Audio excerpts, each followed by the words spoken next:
Hi, I'm Charles Kretschberg. My idea is quantum computers, and I think we should use them to help improve the processing power of artificial intelligence and make it function more like a human brain. Since quantum computers are 3,600 times faster than supercomputers, they would significantly speed up the process of understanding the brain and how to get AI to perform like it. Through experiments, it could be possible for quantum computers to determine where brain functions like emotions, awareness, and consciousness come from, leading to breakthroughs in the field of artificial intelligence. I think for safety, this is completely safe, there's no harm. Efficiency, quantum computers could significantly improve that. It would be very expensive. I think public opinion is pretty high on quantum computers. And I know this has been said before, but I still think we should use them.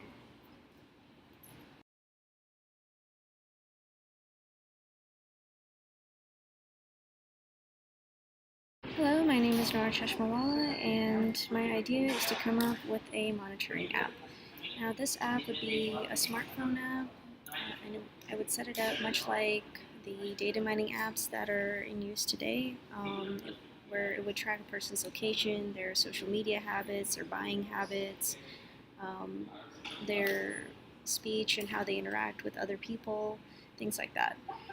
I would use this in a widespread study where I would gather a group of people and tell them exactly what is going on, as in, like, this is what we're going to be monitoring, this is what we're going to be tracking, so that everybody is informed of what's going on and gives written consent.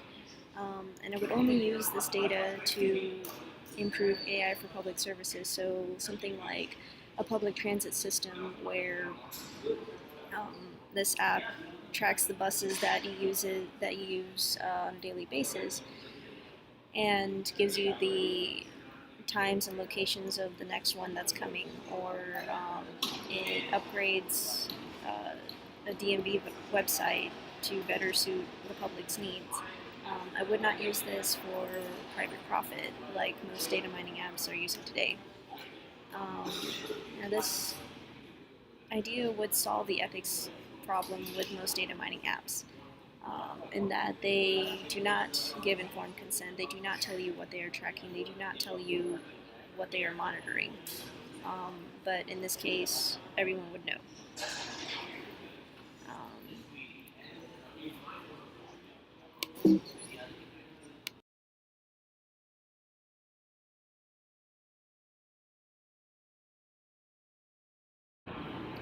so for safety, I gave this idea an 8 out of 8 because it's not intrusive or harmful to human health in any way. It's just a smartphone app that runs in the background.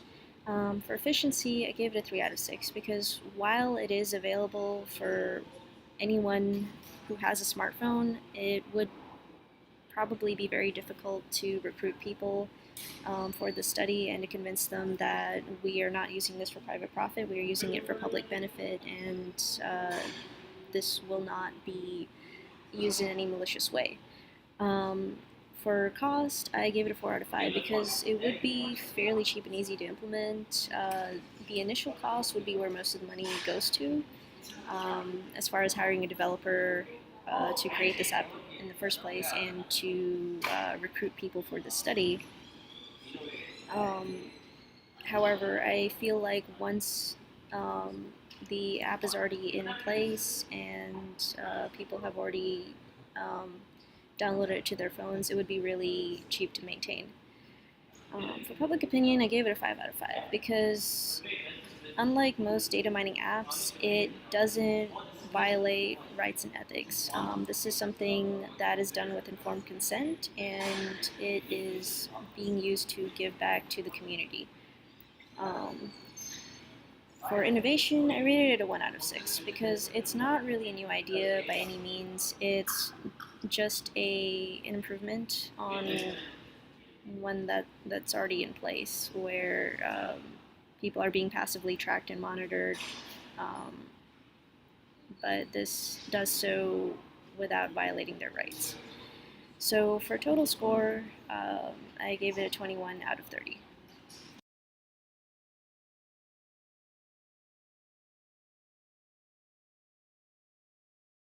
Hello, my name is Brian Estrada, and my idea is to create a brain cap, aka the cerebrum, that is able to analyze possible relationships of brain function and ability to have cognitive thinking. For example, if eye motion has to do with the thinking process, like dilation of pupils or mannerisms of a person uses when they are thinking, and have it cross-reference with the brain analyzation with the cap. Current caps only analyze brain usage, but perhaps we need more information to understand the brain. It would have more sophisticated technology and would use projected visual questions on the lens and for an individual to answer, further diminishing the possible variables when it comes to brain analysis.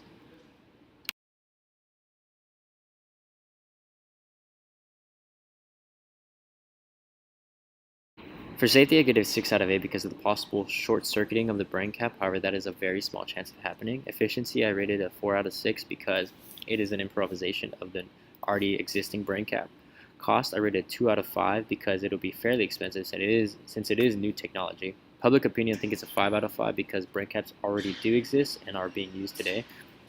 Innovation, I rated a 6 out of 6 because it is just an improvised version of a brain cap and it'll use a lot more technology and is very innovative in its ideas.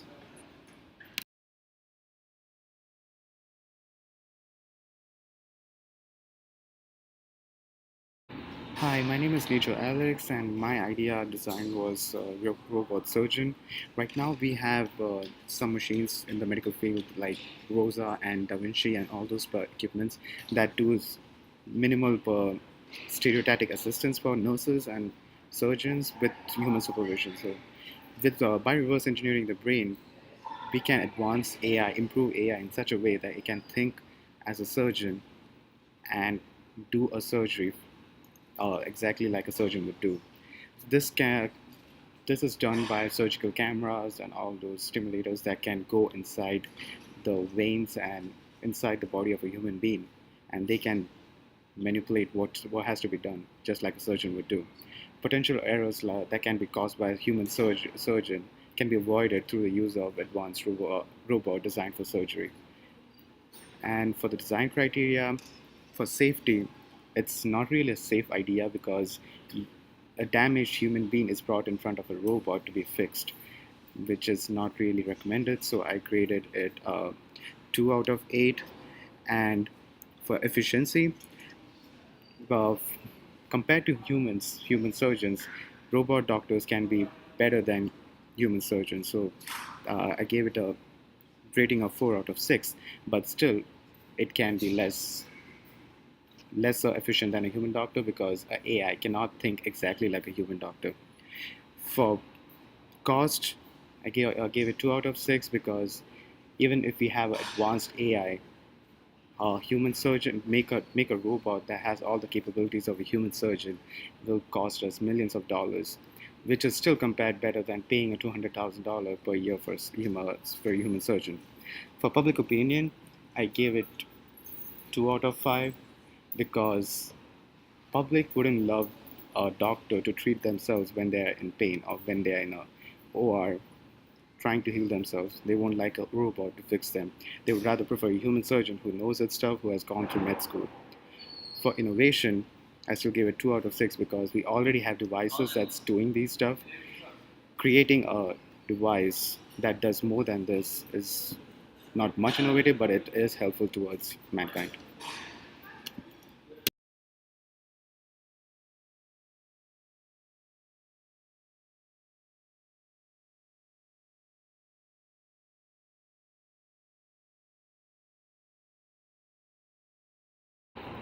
The cerebral cortex of the human brain contains more than 160 trillion synapses, or sites of communications between neurons.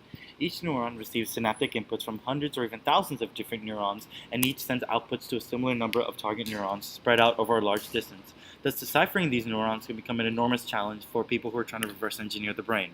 There is one method called serial block-facing scanning electron microscopy, and this, what it does is it images thick samples, in this case brain tissue, by scattering the electrons off the sample surface, but the beam does not pass through the surface. Through innovations in the automation of brain sectioning and serial scanning (EM), or electron microscopy for short, as well as the development of new computational tools, it has now become possible to reconstruct most, if not all, of the neuronal processes and synaptic connections within a block of brain tissue, hopefully to enhance AI. Now with these, we have five criteria.